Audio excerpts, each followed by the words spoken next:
Greetings fellow mammals, today we are dissecting the barrels and muzzle brakes. We are going to start with the barrels first. In this department we get a selection of 3 different ones. S for shortened barrel, L for extended barrel, and H for heavy barrel. For the sake of brevity I will refer to them as short, long and heavy barrel. It seems like that's what the icon designer was told too. Now the barrels basically only change 2 things, the rate of fire, which affects your time to kill, and the bullet velocity. The heavy barrel has some additional stuff, but we will get there. So first in line, the short barrel. This one increases your rate of fire by 15%, which is a very generous buff and usually lifts that specific gun onto a whole new level of performance. The downside is having 15% slower bullets. That is inconvenient but not really a problem. Now the long barrel is basically the exact opposite of that. The gun shoots 15% slower, but the bullets fly 15% faster. That is usually a bad idea, but on some specific weapons with certain specific setups it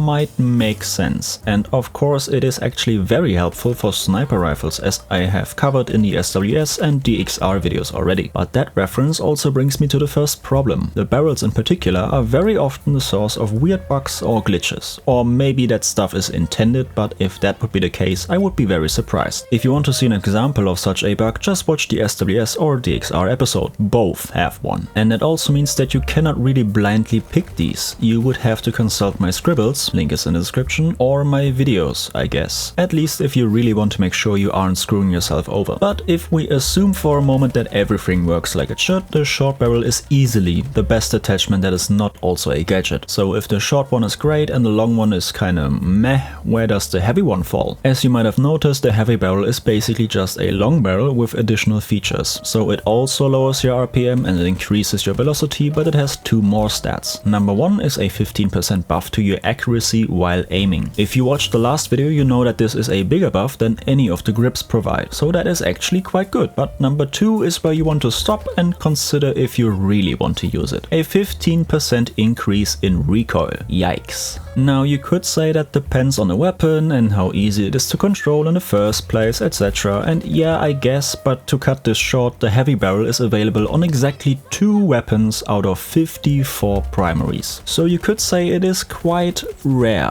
And those 2 weapons would be the AK-5C and the AN-94. I haven't covered these with their own videos yet, but let me spoiler you here, I don't recommend the heavy barrel. In the end it's just a coked up long barrel, and even with 15% better accuracy you still also have 15% less RPM. That is bad on both of those guns. Now before we move on to the muzzles, a few additional notes if I may. There are some special barrels for a few specific guns, namely the BSVM, which has suppressed barrels, but those are quite easy to understand because they otherwise are a complete carbon copy of the normal short and long barrel. They just also have the features of a small suppressor. I will get into what those are exactly in the next video, don't worry. Then we have another short suppressed barrel on the RM68, same thing here with just 1 more deviation. For some reason the velocity reduction on that one is not 15 but 20%. Why?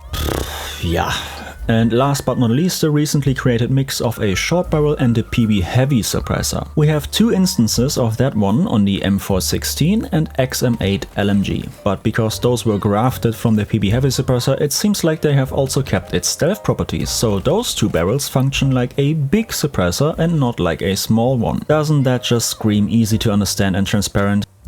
Guess not. Okay, time to get to a more straightforward topic, the muzzle chapter. Well, muzzle brakes and compensators to be precise. This might feel familiar to the grip episode. We also get an offering of 4 different attachments, they also come in pairs, and they also have this mirror balance going on. So how about this time we start with the pair on the right. The Champion muzzle brake provides a 10% reduction for vertical recoil and a 10% increase for horizontal recoil. The RCOM does the exact opposite, and as the old FPS rule goes, horizontal recoil is always worse than vertical recoil. And for that simple reason, the Champion muzzle brake is basically absolute garbage. In general, the RCOM is a far better choice. Now the second pair is a bit more complicated. The Tactical basically increases any recoil by 8%, but it also makes your weapon 8% more accurate. So the general takeaway with this one is basically if you have absolutely no trouble controlling the given weapon at all, 8% more accuracy sounds pretty good. If you have trouble controlling it or it is on the verge much of being annoying, try the Arcom. If you still have trouble controlling it because even the vertical recoil is too much, that is where the Warhawk comes in, which for some reason has a reduced muzzle flash too, not quite like the suppressors, but at least a bit. I have no idea why, but apart from that it reduces any recoil by 8% and your accuracy drops by 8%. So really think about if that is necessary before you pick this one. Okay, let's do a small recap of both chapters combined. The train of thought here should go something like this. If a weapon has a short barrel, use it. If not, tactical compensator. If that is too much recoil, Arcom. If that is still too much recoil, Warhawk. If that is still too much recoil, watch my settings guide, link down below. And in general, if there are multiple barrel options or you are considering using a long one, make sure they aren't buggy on that specific weapon by checking my scribbles or the respective video if I made that one yet. But that's it for today. I will see you on the battlefield.